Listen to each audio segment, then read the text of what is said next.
Así es, esto es Pauta de Análisis, son 8:32 de la mañana. Mucho por analizar. Tenemos Ministerio de Seguridad sobre la mesa, que fue aprobado en el día de ayer, luego de largas tramitaciones, no solo ahora, sino que viene ya desde la discusión desde el gobierno de Ricardo Lagos. Después fue el gobierno del presidente Sebastián Piñera el que lo toma como tema. Finalmente como que lo conceptualiza y lo pone sobre la mesa, pero el debate es largo. Y ayer fue aprobado en la Cámara Baja, había sido aprobado en el Senado el día anterior. Y los tenemos aquí con nosotros, como cada día jueves, don Rodrigo Villa, don Carlos Ominami. ¿Cómo les va? Buenos días. Hola, muy buenos días. Hola, Carlos. Hola, Rodrigo. Bueno, tenemos a Rodrigo Villa, que del tema sabe. Usted fue subsecretario del Interior, así que vamos a partir por usted. ¿Qué sabor tiene este Ministerio de Seguridad? Muchos lo aplauden, están muy contentos. El país requiere probablemente una instancia que sea capaz de mirar a los ojos los nuevos delitos que estamos viviendo. ¿Cómo lo ve? Yo creo que no se discute la necesidad de un ministerio especializado. Eso viene, como usted bien hizo la cronología, desde varios gobiernos atrás. Sí. La pequeña observación es que el presidente Piñera presentó un proyecto al Congreso, y después vino este gobierno y presentó una indicación sustitutiva, lo cambió entero, eso es buen español. Entonces, la discusión no está en si se necesita o no se necesita, sino que la discusión tiene que ver con si el organismo que se crea tiene las capacidades operativas suficientes para enfrentar el crimen transnacional, que es lo que más nos preocupa. Y ahí es donde yo tengo crítica. Yo creo que se entrampó la discusión y se entrampó la ministra en una discusión que fue poco afortunada, que tiene que ver con el temor de muchos que venía del Congreso respecto a crear los famosos SARES de la seguridad. Yo creo que un ministerio efectivo tiene que estar empoderado. Entonces el empoderamiento... y lo voy a ejemplificar, acá va a estar aquí Castillo, ¿no es cierto? Sí, Ignacio Castillo, que explicaba cómo opera ECO al interior del Ministerio Público. ¿Qué es lo que es ECO? Es una organización donde hay un jefe que toma una misión, un fiscal, ¿no es cierto? Toma una misión de investigar y pone a todos los organismos asociados a investigar, pero bajo esa jefatura. Esa es una unidad operativa, una unidad de acción. Eso, por ejemplo, no quedó plasmado en el Ministerio de Seguridad. Por ejemplo, sabemos que las relaciones entre las agencias es la verdadera debilidad. Aduana funciona bien, Carabinero funciona bien, pero cuando tiene que conversar Aduana con Carabinero funciona mal. Doy 2 ejemplos, puedo dar 10 más. ¿Qué capacidad tiene, ¿no es cierto?, ese nuevo ministro o ministra de instruir, generar unidades operativas, ¿no es cierto?, de acción operativa? Ninguna. El diputado Leiva, que comentaba el proyecto con mucha alegría, decía, pueden coordinar. La función de coordinación, tú sabes, Carlos, que existe. En la Constitución existe para todos los ministerios. Juntarse, reunirse. Juntarse y reunirse es lo que pasa siempre. Entonces yo quiero decir lo siguiente. Las platas para prevenir, por ejemplo, para rehabilitar a las personas en el tema de la droga, las tiene el Ministerio de Salud. Ahí están las platas, las grandes cantidades de plata. ¿Qué facultad va a tener el ministro de Seguridad y Prevención del Delito? No sabemos que el consumo temprano de droga es un riesgo, para instruir al Ministerio de Salud y decirle haga efectivos los programas de rehabilitación temprano. Ninguna. Entonces, yo creo que jugamos con las expectativas de la gente, y a mí me da pena porque la ministra ni este gobierno van a ver, ¿no es cierto?, los resultados de este ministerio, y con esto termino, y va a pasar exactamente lo que pasó esta semana con el tema de la salud y las cuotas de las ISAPRES. El año 2026, el ministerio, ¿no es cierto?, cuando ya esté implementado, qué sé yo, van a seguir los problemas, y a ese pobre ministra le van a pasar la cuenta de un diseño mal hecho. Carlos Minami, te planteo una de las hebras que plantea Rodrigo Villa, y que quizás es una discusión bien de fondo respecto de si se requiere o no se requiere un SAR de la droga, porque finalmente ahí hay un punto muy esencial en la discusión. Hay abogados que tienen experiencia, sobre todo en el caso mexicano, que dicen que lo peor, y leí además una entrevista esta semana en la BBC de una abogada de México que dice, todo se enredó en el caso de México cuando hubo un SAR de la droga, porque cuando tú tienes un SAR de la droga, la posibilidad de que pueda ser cooptado es mayor. Pasó en el caso mexicano, tú lo debes conocer bien, Carlos Minami, ¿cómo ves? Sí, hay un ex SAR de la droga que está preso en Estados Unidos. Tal cual. Por narco. Sí. Por narco. Claro. Por eso está ese... Fue el caso más claro de cooptaciones de un personaje muy importante. Ahora, yo no sé, a mí me parece que en el cuadro en que estamos hoy día, que se haya finalmente aprobado la creación del Ministerio de Seguridad es una buena noticia, digámoslo así. Ahora, yo comparto con Rodrigo que aquí hay temas de coordinación, hay fundamentalmente temas de implementación del ministerio, para lo cual entiendo básicamente un año para poner en práctica el ministerio, constituir la planta. Va a ser muy importante, son más o menos 800, 900 funcionarios que tienen que ser contratados, que sea personal altamente calificado, personal técnico muy especializado, que pueda aportar a esta labor tan importante que es la generación de seguridad en el país. Entonces, creo que una buena noticia, creo que hay un trabajo muy importante para desarrollar en todo lo que tiene que ver con la implementación, el carácter técnico, no político, que no se cuoteen las contrataciones y que también se vaya viendo, me parece a mí, en la propia práctica cómo las cosas van funcionando. Respecto a la consulta, yo tiendo a pensar de que es bueno que hayan autoridades centralizadas que puedan tener un control de las distintas agencias, que puedan evitar que las agencias empiecen a disputarse unas con otras, que eso es también algo que es muy típico de las dinámicas burocráticas. Entonces, a condición naturalmente que una autoridad de ese tipo esté muy protegida y no vaya a ser objeto de cooptación. Pero reitero, creo que es una buena noticia y ahora habrá que ver durante los próximos meses cómo se va implementando, cuáles van a ser las autoridades que hagan cargo de esta actividad. Sí. Y hay una cosa que a mí me parece que está planteada ahí en la discusión, que tendría que ver cómo se resuelve, que es un poco esta dualidad que se puede producir en las regiones entre el secretario ministerial de este nuevo ministerio, del Ministerio de Seguridad, con los delegados presidenciales, que son finalmente los que han tenido hasta ahora la tuición sobre las policías. Entonces, yo creo que ahí hay un tema sobre el cual va a ser muy importante poder legislar. Sí, sobre el tema del SAR, el concepto del SAR, hay ejemplos y nadie lo discute, y es cierto, pero también hay otros ejemplos virtuosos. Estados Unidos, después de las Torres Gemelas, tomó la decisión de crear un solo ministerio que bajo él están todas las agencias, todas, y hay un secretario de Estado que responde frente al presidente. Pero ¿qué es lo que pasa en democracias como más maduras, digámoslo de alguna manera? Que esa persona que tiene mucha autoridad sobre otros ministros, secretarios, etcétera, también tiene controles más fuertes.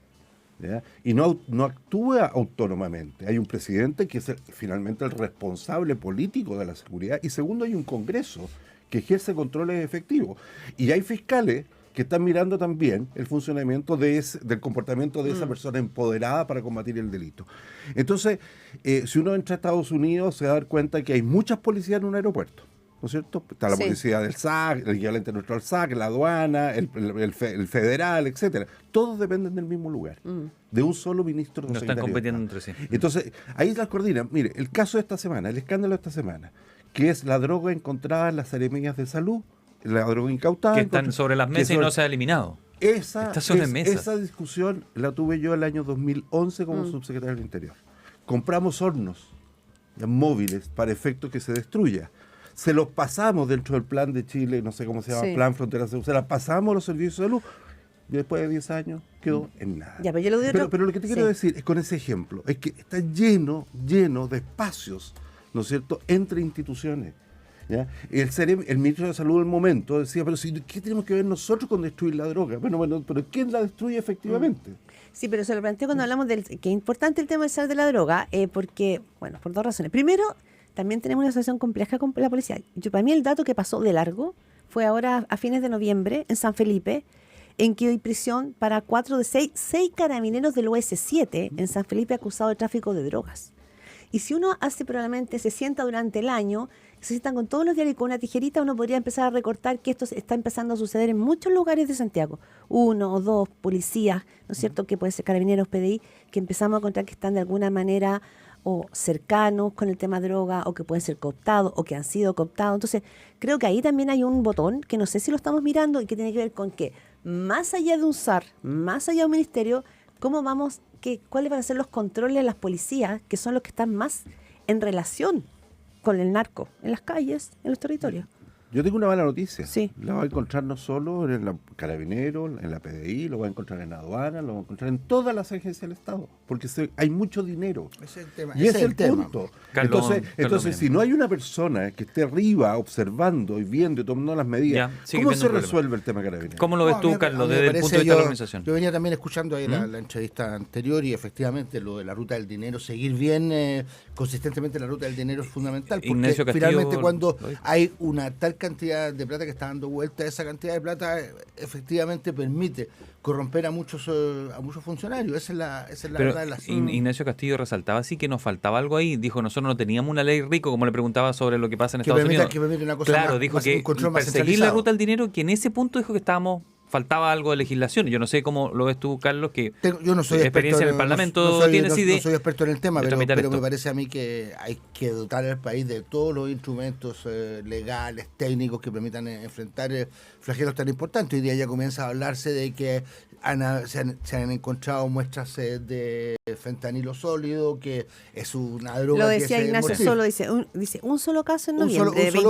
Un solo caso, pero claro, de un solo caso después a saltamos rápidamente a los mil. Muy rápidamente y ahí podemos tener otro problema ya muy mayor de salud pública. La cantidad de gente en Estados Unidos, más o menos, entiendo, se mueren cerca de 100.000 personas al año por el consumo de fentanilo. Canadá también está teniendo un problema parecido, donde está pero legalizado. Yo reitero ahí que el tema el consumo, el tema del seguimiento de la ruta del dinero es fundamental. Por eso que creo que dentro de lo posible, toda esta discusión sobre la legalización de alguna droga, la legalización de la marihuana en particular, que tiene que ver no con ser con una visión condescendiente respecto a las drogas, sino que con una idea muy precisa, que es achicar el mercado, achicar el negocio de manera que el narcotráfico disponga de menos recursos para poder corromper a funcionarios, corromper jueces, corromper policías, corromper fiscales. Permítanos pasar a una lista un poco más política de esto. Algunos decían ayer, uno de nuestros columnistas planteaba que con este logro, que era un triunfo para Carolina Toá, sacarlo adelante, era una buena forma de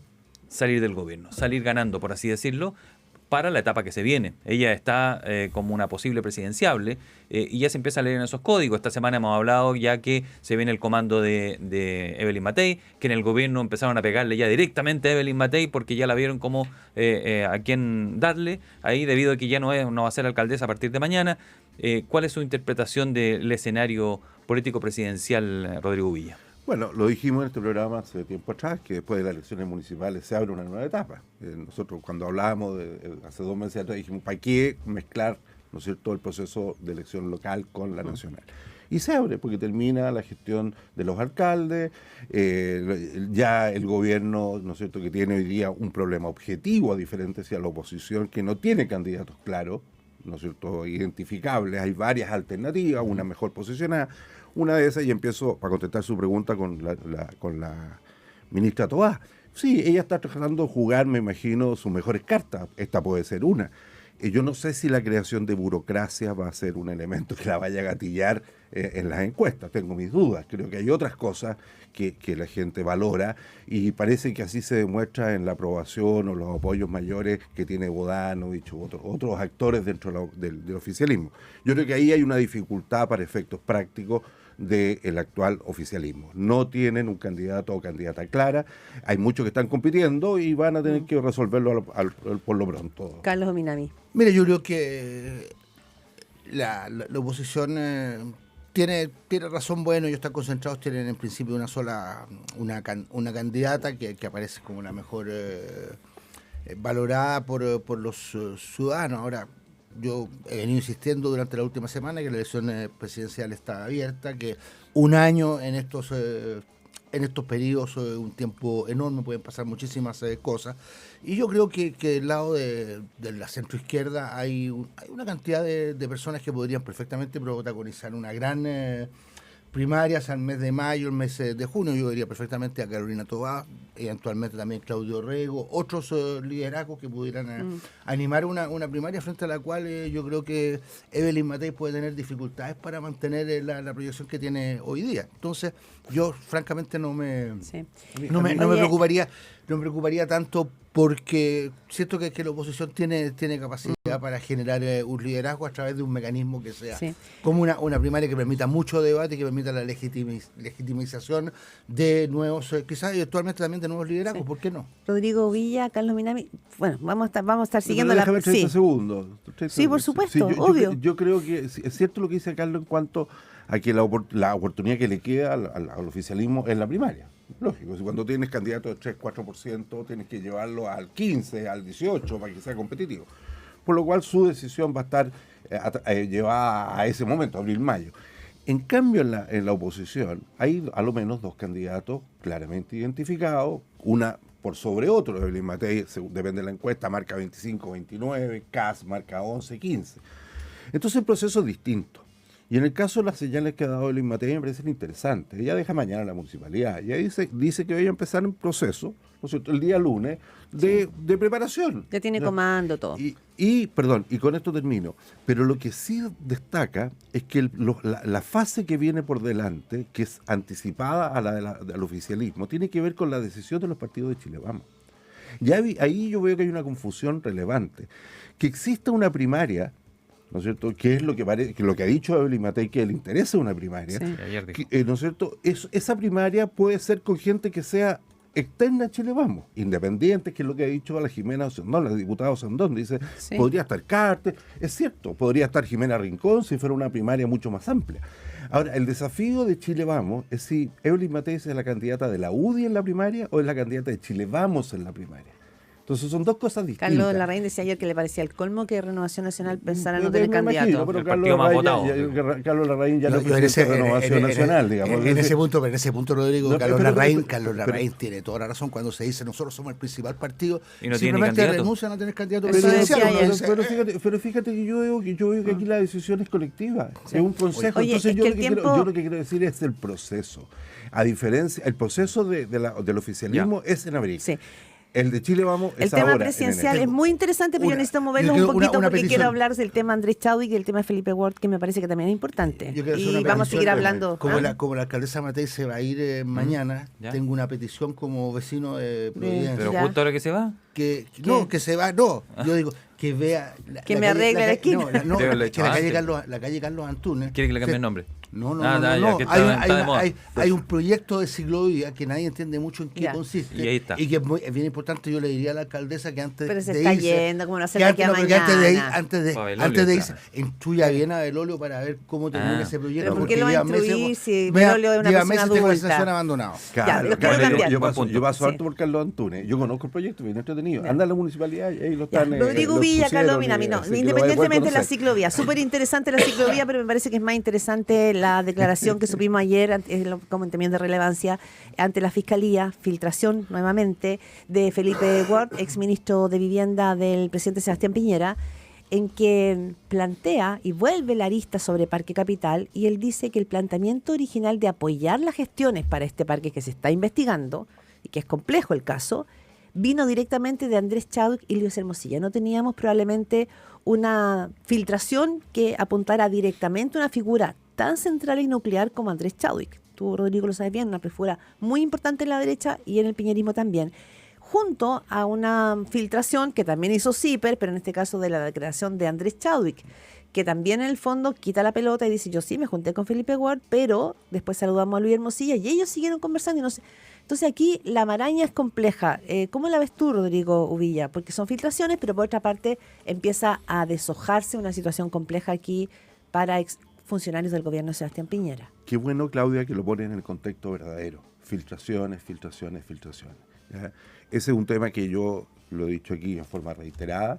¿Y hasta cuándo vamos a estar haciendo conjeturas sobre la base de filtraciones? Aquí la responsabilidad la tiene el Ministerio Público.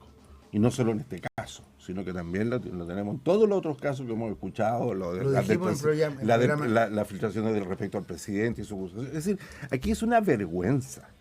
Así como vimos recién un informe del Ministerio Público muy profesional respecto al crimen organizado, que lo felicito, creo que este tema ya no da para más. Porque yo leo las filtraciones, las mismas que usted leyó y reporteó, ¿no es cierto? Y yo veo 2 versiones.